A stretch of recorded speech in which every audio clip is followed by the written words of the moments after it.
Antes de que existiera un solo reino humano, antes de que se escribiera la primera ley, antes de que el hombre aprendiera a construir murallas o forjar espadas, ocurrió algo que sacudió los cimientos del universo. Y lo más extraño de todo no es que sucedió. Lo más extraño es que casi nadie te lo explica completo. Hoy no vamos a hablar de versículos sueltos. Hoy vamos a reconstruir la historia completa, en orden, desde el principio, usando los textos más antiguos que existen, para que entiendas de una vez por todas qué fueron realmente los Nefilim, por qué Dios envió el diluvio y por qué esta historia no es solo del pasado. Esta historia te afecta hoy. Quédate hasta el final, porque hay un detalle en el minuto 25 que va a cambiar completamente cómo lees tu Biblia. Acto 1. La creación perfecta. Para entender lo que salió mal, primero tienes que entender lo que era perfecto. Imagina un mundo recién creado. No hay contaminación, no hay guerra, no hay hambre. La tierra es joven, los mares son cristalinos y los árboles cargan fruto en cada estación. Los animales no tienen miedo del hombre y el hombre no tiene miedo de nada. La Biblia lo describe con una sola palabra: bueno en gran manera. Dios acababa de crear a Adán y Eva y les había dado algo extraordinario. No solo vida, no solo un jardín. Les había dado dominio. La Escritura dice en Génesis 1:28 que debían llenar la tierra y señorear sobre ella. Señorear, gobernar, administrar. Eran, en todo el sentido de la palabra, mayordomos de una creación perfecta. Pero entonces, algo cambió. No de golpe, no con una explosión cósmica. Fue algo más sutil, más peligroso. Una elección. Génesis 3 registra el momento exacto en que la humanidad abrió una puerta que nunca debió abrirse. Y con esa puerta abierta, algo comenzó a filtrarse desde afuera. La pregunta que nadie te hace es esta: ¿qué entró cuando cayó el hombre? Porque el pecado de Adán no solo afectó a los humanos, afectó el orden espiritual completo. Espera, porque lo que viene a continuación es lo que la mayoría de personas nunca estudia. Y cuando lo entiendas, vas a ver que esto no es solo historia antigua. Esto es exactamente lo que está pasando hoy. Acto 2. La caída de los ángeles. Génesis 6. Capítulo 6. Es uno de los pasajes más cortos y más densos de toda la Biblia. Solo 4 versículos. Pero dentro de esos 4 versículos está escondida una de las revelaciones más profundas del texto sagrado. Dice así: Aconteció que cuando comenzaron los hombres a multiplicarse sobre la faz de la tierra y les nacieron hijas, que viendo los hijos de Dios que las hijas de los hombres eran hermosas, tomaron para sí mujeres, escogiendo entre todas. Hijos de Dios. Esa frase en el hebreo original es Bené a Elohim. Y en el Antiguo Testamento, cada vez que aparece esa expresión, se refiere a seres celestiales. No a hombres piadosos, no a descendientes de Set, seres que venían de la dimensión espiritual. Pero aquí está la parte que te hace detenerte. El libro de Judas, en el Nuevo Testamento, confirma exactamente esto. Dice en el versículo 6: Y a los ángeles que no guardaron su dignidad, sino que abandonaron su propio hogar, los ha guardado bajo oscuridad, en prisiones eternas, para el juicio del gran día. Abandonaron su propio hogar. ¿Sabes lo que eso significa en términos de la narrativa bíblica completa? Significa que hubo seres espirituales que tomaron una decisión deliberada. No fueron engañados, no cayeron por accidente. Eligieron cruzar una línea que nunca debieron cruzar. ¿Por qué? La respuesta está en la frase que el texto usa: viendo que las hijas de los hombres eran hermosas. Había algo en la dimensión humana que los fascinó, algo que los llevó a desear lo que no les correspondía. Y esta fascinación no era inocente, era una rebelión contra el orden establecido por el Creador. Ahora pon atención a esto, porque aquí está la primera revelación que muy pocos conectan. Cuando el texto dice que tomaron esposas para sí y que de esa unión nacieron los Nefilim, no está describiendo un evento místico vago. Está describiendo una contaminación del linaje humano. Contaminación del ADN, diríamos hoy. Pero en lenguaje bíblico era algo más profundo. Era la contaminación de la imagen de Dios en el ser humano. Recuerda, el hombre fue creado a imagen y semejanza de Dios. Esa imagen le daba dignidad, propósito, identidad. Y ahora algo externo estaba mezclándose con esa imagen para producir algo que no debía existir: los Nefilim. La palabra en hebreo viene de nafal, que significa caer, los caídos, o más literalmente, los que hacen caer a otros. Pero ¿quiénes eran físicamente? El texto dice que eran hombres valientes, varones de renombre. Las tradiciones más antiguas los describen como gigantes de tamaño imposible, con una fuerza que ningún hombre normal podía igualar, y con una inteligencia que absorbía el conocimiento de dos mundos, el humano y el angélico. Eran literalmente una fusión no autorizada entre cielo y tierra, y el efecto de su presencia en la humanidad fue devastador. Pero aquí viene algo que nadie te dice. Los Nefilim no eran solo guerreros, eran maestros, y lo que enseñaron lo cambió todo. Acto 3. El reinado de los Nefilim. El libro de Enoc, uno de los textos más antiguos que hace referencia a esta era, detalla con precisión lo que los ángeles caídos enseñaron a la humanidad. Y aquí es donde la historia se vuelve perturbadoramente relevante. Azazel enseñó a los hombres a forjar espadas, escudos y armaduras de combate. Antes de él, la humanidad no sabía cómo hacer armas de metal diseñadas para matar a otros humanos.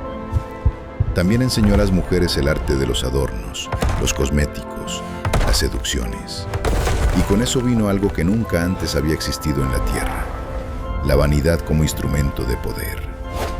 Otros de los ángeles caídos enseñaron la astrología, los encantamientos, la hechicería, el conocimiento de las plantas para hacer daño. ¿Entiendes lo que esto significa? Todo lo que hoy llamamos ocultismo, magia, hechicería, adivinación, tiene sus raíces en este momento histórico. No son inventos humanos inocentes. Son la herencia directa de una rebelión angélica contra el orden de Dios. Y la humanidad lo adoptó con entusiasmo, porque con ese conocimiento vinieron el poder, la fama, el dominio material. Las ciudades que antes eran comunidades simples se convirtieron en imperios. Los líderes Nefilim eran venerados como dioses, y la adoración que le correspondía al Creador fue desviada hacia esas criaturas mezcladas. Génesis 6:5 registra el diagnóstico de ese momento con una claridad brutal. Y vio Jehová que la maldad de los hombres era mucha en la tierra, y que todo designio de los pensamientos del corazón de ellos era de continuo solamente el mal. Todo, continuo, solamente el mal. No era que algunos estaban bien y otros mal. No era que la mayoría era buena y había una minoría corrupta. Era una contaminación total, como cuando una gota de veneno cae en un vaso de agua limpia. Eventualmente, todo el vaso queda afectado. El peso de esa realidad hizo que el texto diga algo que te detiene en seco. Y se arrepintió Jehová de haber hecho al hombre en la tierra, y le dolió en su corazón. Le dolió en su corazón. Esa frase no es poética, es una ventana al corazón de Dios frente a la corrupción de su creación más amada.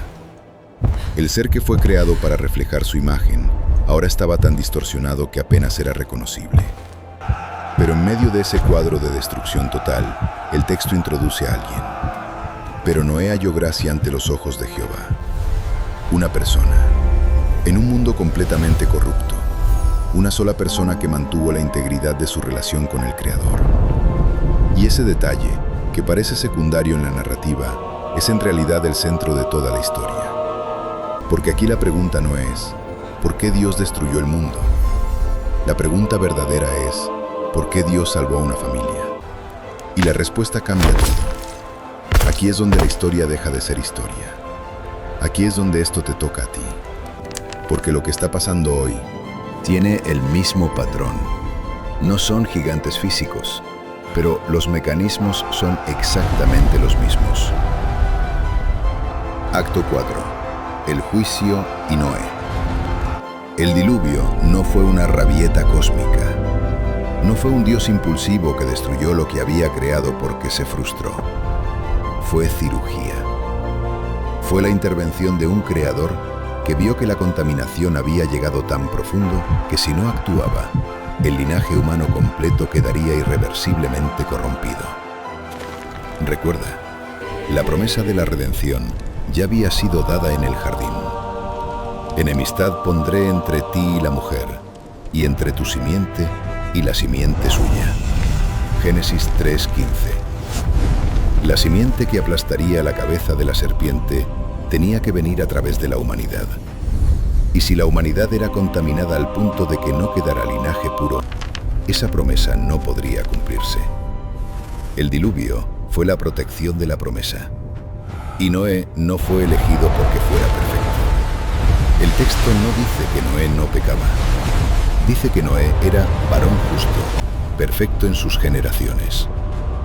La frase clave es en sus generaciones. En el contexto de su época, en medio de una corrupción total, Noé mantuvo su camino con Dios. Eso es lo que lo distinguió. No la ausencia de debilidad, la presencia de fidelidad. Y aquí está la revelación que te prometí al inicio. El diluvio cubrió la tierra por 40 días y 40 noches. Las aguas prevalecieron 150 días. Y cuando bajaron, cuando el arca descansó en los montes de Ararat, lo primero que hizo Noé fue construir un altar. No pidió nada, no reclamó nada, no preguntó por qué había pasado todo eso. Adoró. Y la respuesta de Dios fue un pacto. No volveré a maldecir la tierra por causa del hombre, ni volveré más a destruir todo ser viviente. Y después puso un arco iris en el cielo como señal de ese pacto.